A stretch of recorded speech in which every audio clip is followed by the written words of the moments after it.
Thanks for staying with us. We still have our guest, Honorable Amadi, with us. Mariam had a question. Okay, so whether we like it or not, being so young would comes with some advantages, I believe. So you are going to be bringing in like new perspective. And I'm wondering, what would you say will be your first few priorities, or the very one priority when, when you start off? Well, thank you very much. One of my first agendas for the Legislative House is to pass bills that will strengthen the labor market. I believe that we have a lot of underemployment going on. And for me, if I was one of those that wanted to rely on getting a white-collar job, maybe I would not have been here today employing over 250 people. So we have to realize that we must strengthen the small businesses to thrive. We have to realize that we must make funding available for the small businesses. We need to realize that we must give them a safe space.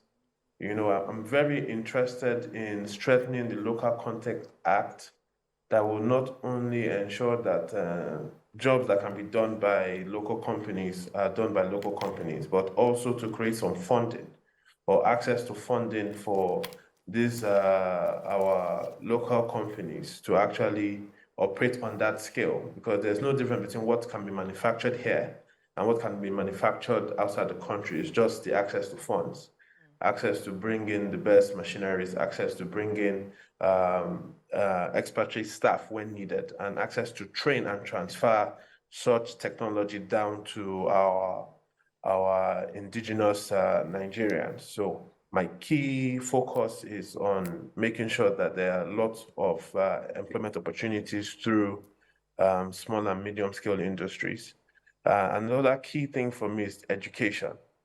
I have to be very, very honest that the youths have lost the interest in or have no hope in the education system, because they feel that you go there, you invest a lot of time, a lot of years, and at the end of the day, you come out and people that didn't go to school, people that were not as qualified are doing better. So I'm happy with the student loan bill that was signed into law by His Excellency President Bola Ahmed Tinubu. That is going to actually solve a lot of problems with those that want to go to school and they might not be able to afford that. So now we have people that can have access to this loan to actually go to school. So my core interests are that of the small and medium businesses and that of the youth. All right. Okay, so what more should we expect from you? So aside from, you have mentioned the very heavy things, talking about the labor markets, focusing on local content, you are talking about education. Do you have other things that may be lighter, that may seem easier to pass into a bill compared to these very huge ones that you have, highlighted? I don't think they're heavy. Okay, so I said you have... I think they're very critical. Okay.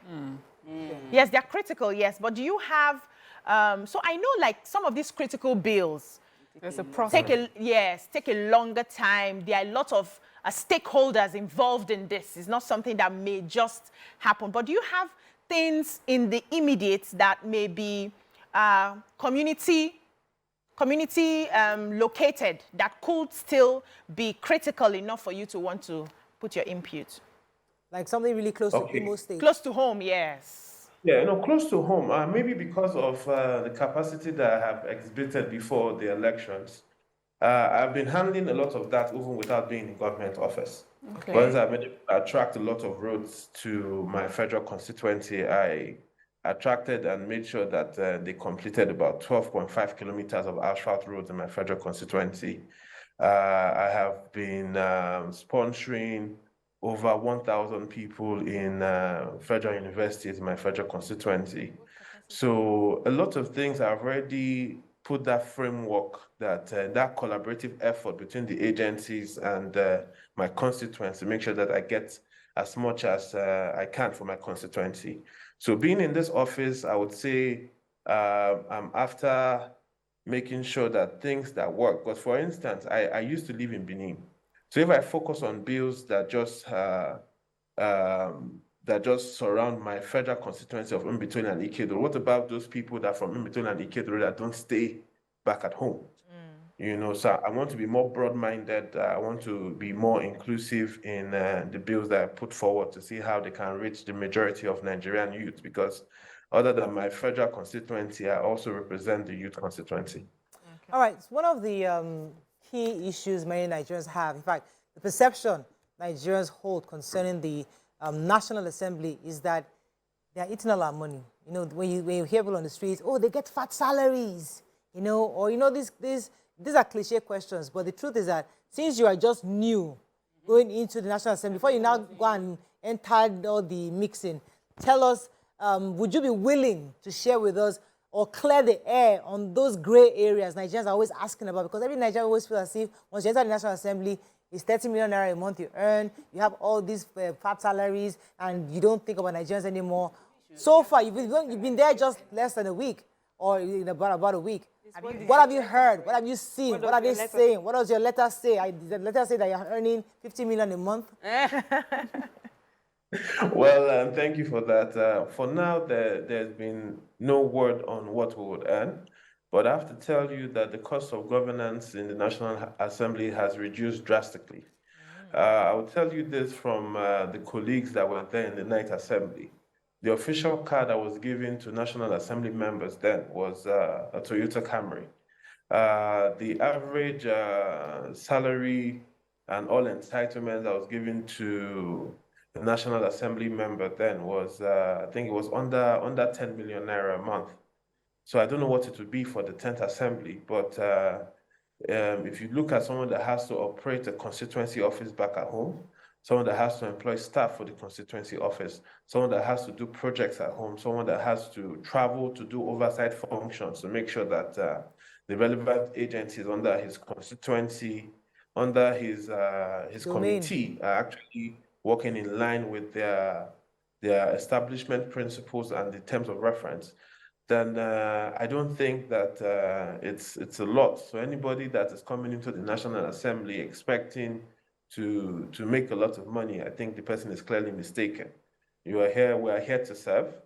We are here to make sacrifices. For me, I know what I was earning outside before now doing my business, and I know that, in fact, my highest paid staff, I paid the person 5 million naira monthly. So it's not an issue of money, it's more about sacrifice. Okay, so I hear you, and before the 10th Assembly was sworn in, we had, what would I call it? We had the pictures. We saw pictures and videos of offices being emptied out. And I don't know, last week I read in papers that they had not even allocated offices to a few new lawmakers. So have you gotten your own office? Would you be furnishing the office by yourself, or there's going to be a budget for furnishing? We even know, we've heard some things that there's this money that they just give when people become lawmakers. It just comes like this. Bam. And these are like well, I have not seen or heard of such money. What I'll tell you is no member of the 10th Assembly has allocated offices. I think the offices that are statutory are the office of the Speaker and Deputy Speaker, and I'm sure they have assumed those offices. The other ones would be allocated with due time, because you had the 9th House that just expired 2 weeks ago. So you need to give those people time to move out their things. You need to give the maintenance of the National Assembly time to go and maintain the offices, then before they are now allocated to the members. Honorable Amadi, we have very few. No member has in their offices, but I'm very sure in due time we'll get our offices. Honorable Amadi, we have very few moments left. I wanted to just ask for a favor, if you can be like our inside man in the National Assembly, because you know you are new, you are fresh blood, you've not entered the system yet. Maybe there are some things you can tell us. So we want to have access to you. You know, just give us information. As you're entering like this, do you see furniture? There's no furniture. How many fridges there? You know, just be telling us what's going on. So that, because we need information because it's such a sealed group. Nobody tells anything. Once you enter like this, as if there's one pact You cannot say what you see. So we need you to be committed to the leaders of your view and Oh my to be giving us information as you are entering that National Assembly. As our Can we depend on your commitment, our informant? Can we depend on your commitment, sir? Yes, committed to running an open and inclusive stewardship to our country, and that That is includes why you're a briefing politician. members of the press. So I assure you that assure you. anytime you need me, I'll be Sure, that's the available. word. All information I will share would be true, except they are classified. Maybe I get into a committee that has to do with national security, then I cannot share certain information Yeah, of course. on air. So- but I assure you that you'll be The hearing first from assignment, me. Mariam. Sure. So I have no doubt you do very well, because just you. this, your first response to our very dicey question, you have given us the very Nigerian political answer. But I would like to hear your views on the recent, Tension. tension has sort of abated, I'm hoping. We now have a new speaker and deputy speaker. What's your view on the people that were chosen, and how do you plan on working with them? And did you have any prior relationship with them outside? Of course, I know you're just coming in, but did you ever have any prior relationship with them, or do you know anything about them before joining the 10th Assembly yourself? Well, thank you. I would have to say that I'm very excited at the choice of the speaker that we voted for and the deputy speaker that we voted for. They are both exceptional gentlemen that have achieved a lot. They are both relatively young, and for them to be in the House and to have pushed out the number of bills that they have pushed out, I think they're exceptional people. For us as new members, don't forget that new members, we are about 2/3 of the House right now. We have 270 new members coming in. So it's a fresh House that will have a lot of fresh ideas. But it's good to have people with experience that can drive this 10th House. And I think they have the right experience. I think they have the right open door policy. I feel they have the right consultation, because you can imagine a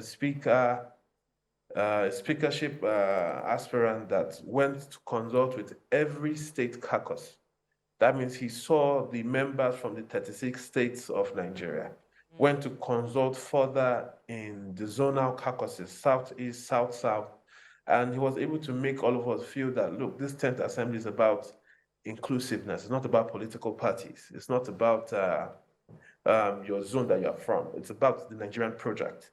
And for all of us, we keyed into that Nigerian project, and we're going to give the speaker and deputy speaker all the needed support that they need to make sure that we move the country forward, and we partner very well with the executive while also checkmating their powers. All right. Thank you so much, Honorable Akarachi, for joining us this morning. We appreciate your presence. As I said, we'll be keeping in touch with you, hopefully giving us information as we need. Well, thank you very much for joining us this morning. It's a pleasure, and congratulations again for joining the 10th Assembly. Thank you. God bless you. That's all we can take on today's show. Hope you learned a few things as we have. Have a great day. We'll see you tomorrow. Bye for now.